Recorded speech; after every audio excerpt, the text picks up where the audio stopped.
నిజం చెప్పాలంటే hospital expenses చాలా, మెడికల్ ఇన్ఫ్లేషన్ చాలా అండి. చాలా ఎక్కువైపోయింది. నిన్న అంటున్నారు అంటే గాల్ బ్లాడర్‌లో స్టోన్స్ వచ్చి ఒక 25 ఇయర్స్ మా రిలేటివ్ వాళ్ళ అమ్మాయి గాల్ బ్లాడర్ తీసేసారంటే 1,50,000 only for surgery. Just gall bladder తీయడానికి. రూమ్ రెంట్ రోజుకి 5,000. మొత్తం అంతా కలిపి ఇప్పుడు 3.5 లక్షలు అయింది అని ఫర్ 2 డేస్ ఇన్వెస్టిగేషన్స్, బ్లడ్ టెస్ట్‌లు, యూరిన్ టెస్ట్‌లు, స్కానింగ్‌లు ఇవన్నీ కలిపి 3.5 లక్షలు ఇన్ 2 డేస్.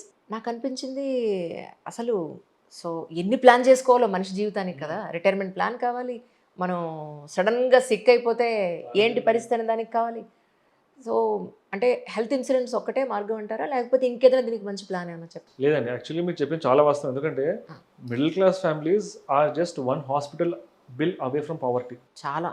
మనం ఎంత సంపాదించినా గానీ ఒక్క హాస్పిటల్ బిల్ ఒక్కసారి పడిపోతాం పడేస్తాం కిందకి. మనల్ని. అవును. మొత్తం అవును. మన సంపాదించిందంతా. అవును. దీనికైతే గనక అండి మెడికల్‌కి especially hmm. Medical inflation hmm. మనం ఇందాక మాట్లాడుకున్న 6%, 7% ఇన్‌ఫ్లేషన్ అనేది కమోడిటీస్‌కి. Correct. Medical inflation, education inflation are in double digits అండి. In fact people say it is more than 15% year on year. అవును. మెడికల్ ఇన్‌ఫ్లేషన్, ఎడ్యుకేషన్ ఇన్‌ఫ్లేషన్ కూడా. సో, ఇన్వెస్ట్‌మెంట్స్ అనేది మన రిటైర్మెంట్‌కి మ్యాప్ చేసుకోవాలి. కానీ హెల్త్ ఎక్స్‌పెన్సెస్‌ని మాత్రం health insurance is the best. అంతే. ఎందుకంటే హెల్త్ ఇన్స్యూరెన్స్ ఇప్పుడు మన సంపాదనతోటి మనం పూర్తిగా అన్ని గోల్స్‌ని మనం సాటిస్ఫై చేసుకోలేము. ఇన్స్యూరెన్స్ అడ్వాంటేజ్ ఏంటంటే you are being very part.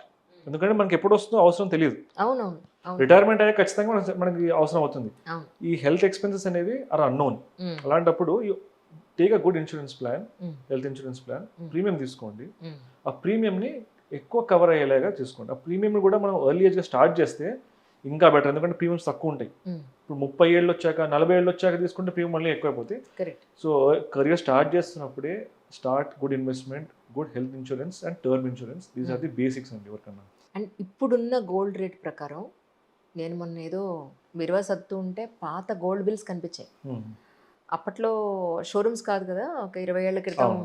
అవును. గోల్డ్ స్మిత్‌లో చేశారు. కరెక్ట్. అవును. నల్ల పూసలు, బంగారు గాజులు ఇలా అచ్చమైన తెలుగులో రాసి ఫస్ట్ బ్యాంగిల్ కొన్నది తులం 10,000 ఉన్నప్పుడు కొన్నాను. ఓకే. ఇప్పుడు 1,50,000 అవును. అవునండి. అంటే ఎన్ని రెట్లు పెరిగింది సార్? నాకు ఒక్క సెకను పిల్లలతో అదే అన్నాను. ఇప్పుడే ఇలా ఉంటే మీరిప్పుడు 17, 18లో ఉన్నారు. మీరు ఇన్‌కమ్ సోర్స్‌లోకొచ్చి మీరు బంగారం కొనాలి అంటే ఏంటి పరిస్థితి? ఒకసారి ఆలోచించండి. అవునండి. ఇప్పుడు రెంట్‌లు 3 బెడ్‌రూమ్ ఫ్లాట్ కాస్త బావుంది అని అనుకుంటే 60, 70,000. కరెక్ట్. పాత ఫ్లాట్‌లయితే ఒక 50, 55,000లో దొరుకుతుంది. అవును. రెంట్లు ఇలా పెరిగిపోతూ, బంగారం ఇలా పెరిగిపోతూ, మన అవసరాలన్నీ పెరిగిపోతే జీతాలు మాత్రం అక్కడే ఉంటాయి. కరెక్ట్. ఆ స్థాయిలో ఇవి ఎప్పటికీ పెరగవు. ఈ సిట్యుయేషన్ రెండింటిని బ్యాలెన్స్ చేయాలంటే లైఫ్‌ని ఎలా ప్లాన్ చేసుకోవాలి? మీరు మీరు చెప్పింది కాన్సెప్ట్‌ని లివరేజ్ అంటారండి. లివరేజ్ అంటే ఆ! మనం పెట్టే ఫలితానికి, ఆ ఫలితానికి తగ్గ శ్రమ ఫలితమే మనకొస్తుంది. హ్మ్. మనం లెట్స్ సే ఒక గంట శ్రమిస్తే, హ్మ్. ఆ గంట శ్రమకి అంత ఎంత రేట్ అనుకోండి. పోనీ డాక్టర్ అయినా కూలీయే, మనమైనా కూలీలే. ప్రతి జీతగాళ్ళు హ్మ్.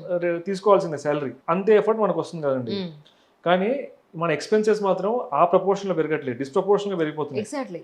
దీనికి ఎగ్జాక్ట్‌లీ. మూడే 3 వేస్ ఉన్నాయండి. ఈ లివరేజ్‌ని మనం పొందడానికి. హ్మ్. అంటే మనం పెట్టిన దానికి ఎక్కువ రాబడి ఎలా రావాలి అని. అదే కదా మనం ప్రయత్నించేది. ఎగ్జాక్ట్‌లీ. ఎగ్జాక్ట్‌లీ. మొదటొచ్చేసి కంటెంట్. హ్మ్. Content is the best industry for leverage. మనం ఒక్కసారి కష్టపడి ఏదన్నా వీడియో గానీ, సాంగ్ గానీ, ఏదైనా బుక్ గానీ, ఏదైనా ఇంటర్వ్యూ గానీ, ఏదైనా ఆర్టికల్ గానీ పబ్లిష్ చేస్తే, హ్మ్. ఆ కంటెంట్ గనక బావుంటే మల్టిపుల్ టైమ్స్ చదువుతారు. Multiple people for longer period చదువుతుంటారు. కరెక్ట్. అది leverage. Work once but benefit twice hmm. Or thrice or multiple times.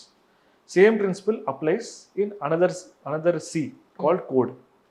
హుహు. ఏదైనా మంచి సాఫ్ట్‌వేర్ ఏదైనా సాఫ్ట్‌వేర్ బిల్డ్ చేశారనుకోండి. హ్మ్. ఫర్ ఎగ్జాంపుల్ మన ఓలా, స్విగ్గీ ఇలాంటి యాప్స్ కరెక్ట్. మీరు బిల్డ్ చేసినప్పుడు, ఈ కోడ్ రాసినప్పుడు, ఈ యాప్స్ లాంచ్ అయ్యాక అది సక్సెస్ అయితే ఒకటేసారి బిల్డ్ చేస్తారు. హ్మ్. కానీ multiple people multiple times yes. Forever దాన్ని బిల్డ్ చేస్తూ దాన్ని వాడుతూ కరెక్ట్. ఉంటారు. Correct. Correct. The third C is co ownership. హ్మ్.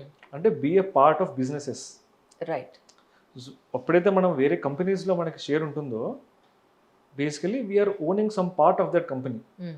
సో మనం నించున్నా, కూర్చున్నా, పడుకున్నా, అది వీకెండ్ అయినా, వీక్ డే అయినా, ఆ కంపెనీలో షేర్ ఉంది కాబట్టి, ఆ కంపెనీలో ఎంప్లాయీస్ పనిచేస్తారు. హ్మ్.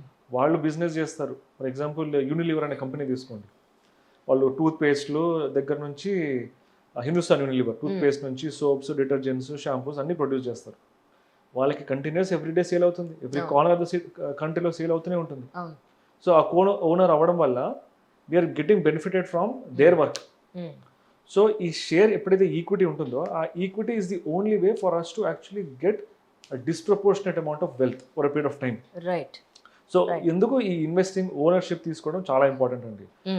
మొదట 2 చెప్పిన కేటగిరీస్ దానికి స్కిల్ ఉండాలి, అంటే మనకంటూ స్కిల్ ఉండాలి, మంచి సాహిత్యమో, సింగింగో, డ్యాన్స్ ఏదో ఒకటి ఉండాలి. సెకండ్ ఏదంటే ఈ సాఫ్ట్వేర్ బిల్డ్ చేసే స్కిల్ ఉండాలి. కానీ థర్డ్ దానికి అంత స్కిల్ అవసరం లేదు. కొంచెం తెలివితోటి మామూలు అవగాహనతోటి ఇన్వెస్ట్మెంట్ చేస్తే కనుక we should be able to do really well in our life.